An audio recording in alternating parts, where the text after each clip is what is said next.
Alvíceras. Dicionário de Questões Vernáculas de Napoleão Mendes de Almeida. Hoje, mais uma locução adverbial.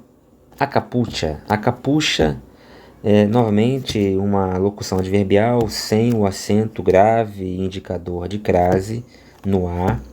Então, a capucha sem esse acento.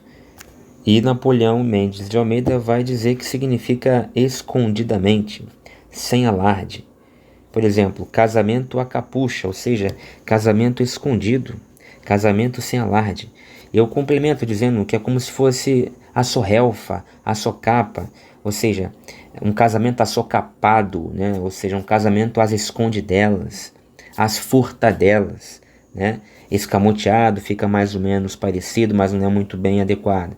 Mas veja, até na expressão adverbial, na locução, no adjunto adverbial a socapa, você vê aí o capa, né?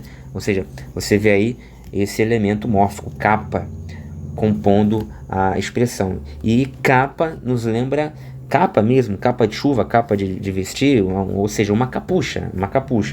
Veja que, primeira coisa, Napoleão de novo erra, né, não colocando o acento indicativo de crase, o acento grave indicativo de crase em cima do A. Segundo, vamos agora complementar com informações da internet. Veja, a capucha, né, você vê na tela aí. Capucha era uma ordem religiosa, né, era uma ordem religiosa penitente da regra de São Francisco. Inclusive, houve também uma ordem feminina derivada da ordem franciscana inicialmente masculina, e eles vestiam, tanto as mulheres depois como antes os homens, eles vestiam uma espécie de capa. Olha a capa aí, ó, uma capa meio que triangular, vocês vão ver já como é que ela era, vou tentar colocar aqui, olha aí, ó, você vê mais ou menos essa primeira capa que você vê aí, parecia um pouco com isso aí, tá bom? E essa capucha, né, como assim ficou chamada a capa, daí também os caputinos, o que usavam também essa capa. Então a capucha era isso aí. Então não somente o nome da roupa, da capa que eles usavam, como também passou a ser o convento, o nome do convento, no caso da ordem feminina. E aí você tinha dentro de um convento uma regra específica, a regra de São Francisco, por exemplo, que tudo que era feito ali não era tornado público, né? É um convento, afinal de contas, né? Então ganha aquele clima, né, também de algo ao mesmo tempo que sagrado, segredo, e não é coincidência que sagrado e segredo tenham o mesmo radical, quase são a mesma palavra, né? Tirando que uma tem o A no lugar do E, então é sagrado segredo, né?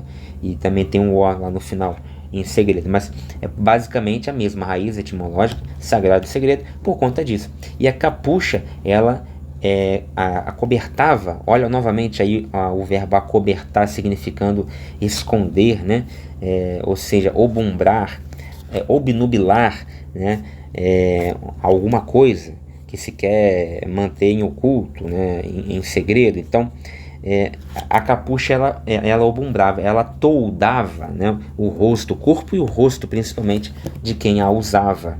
Então fazer alguma coisa, a capucha é fazer alguma coisa sem ser visto, sem dar na telha, sem dar na vista, que não seja truística, ou seja, que não entre pelos olhos de todos, que não seja evidente. Ok? Capucha é isso aí.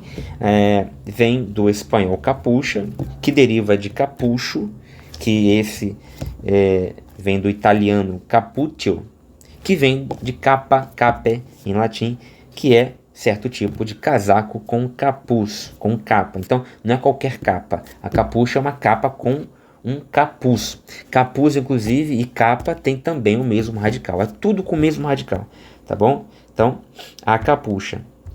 Só para complementar uma última informação, você vai no site Priberan e ele ainda acrescenta mais uma expressão, ele acrescenta mais uma expressão, né, sinônima de a capucha. Ele coloca assim, pela calada, né? Então, fazer algo a capucha é fazer algo pela calada, a sorrelfa, a socapa, né, as furtadelas, tá ok? Então, a capucha.